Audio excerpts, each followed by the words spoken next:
Good morning students, কেমন আছো সবাই? ভালো আছো? বাহ, খুব সুন্দর।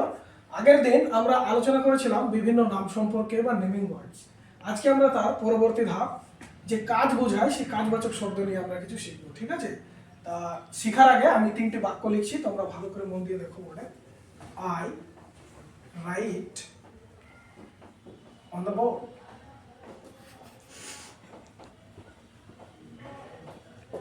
দ্বিতীয় বাক্যটি তোমরা লক্ষ্য করলে দেখতে পাবে যে হি গোজ টু স্কুল।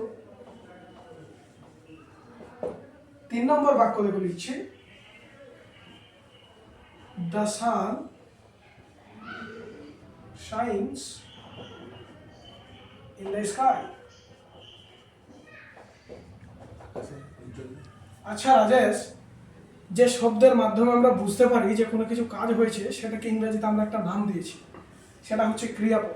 আচ্ছা, প্রথম বাক্যতে বলো তো, এটার বাংলা হচ্ছে যে I right on the board, আমি বোর্ডে লিখছি বা আমি বোর্ডে লিখি। তাহলে এই বাক্যটির মধ্যে কাজ বোঝাচ্ছে কোন শব্দটাই? আমি লিখি। দারুণ, খুব সুন্দর হয়েছে। এই রাইট মানেই হচ্ছে লেখা, অর্থাৎ এটা একটা কাজ, তাই না? অর্থাৎ ইংরেজিতে যে শব্দটির মাধ্যমে আমরা বুঝতে পারবো কোনো কাজ হয়েছে সেটাকে আমরা বলবো ভার্ব। কি বলবো? ভার্ব। আর বাংলাতে বলবো ক্রিয়াপদ, মানে কাজবাচক শব্দ। শর্টে যদি বলতে যাই, কাজবাচক শব্দ, অর্থাৎ এমন একটি শব্দ যে শব্দটার মধ্যে লুকিয়ে আছে কোনো কিছু কাজ করার রহস্য।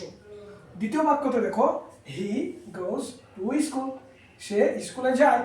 তাহলে কোন শব্দটির মাধ্যমে আমরা বুঝতে পারছি কোনো কাজ হয়েছে?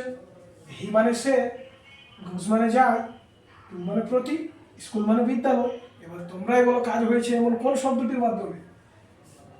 মিন্টু, তোমার উত্তরটা একদমই সঠিক ছিল। গোজ মানে যাওয়া, অর্থাৎ যাওয়া একটি কাজ। বাকি শব্দগুলো দেখো শুধুমাত্র নাম বোঝাচ্ছে, কারণ আগের ক্লাসে তো আমরা জেনেইছি ওগুলো তো নামবাচক শব্দ, মানে নেমিং ওয়ার্ডস। 3 নম্বর বাক্যটা তোমরা নিজেদের মধ্যে আলোচনা করো, আমাকে বলো কোনটা হবে। তোমরা বলছো সায়েন্স। দারুণ, সায়েন্স মানে চকচক করে বা জল জল করে। তাহলে সূর্য কি করে গো? জল জল করে, এটা সূর্যের একটি কাজ। তাহলে আজকে আমরা ভার্ব সম্পর্কে জানলাম, পরবর্তী ক্লাসে বাকিটুকু জানবো।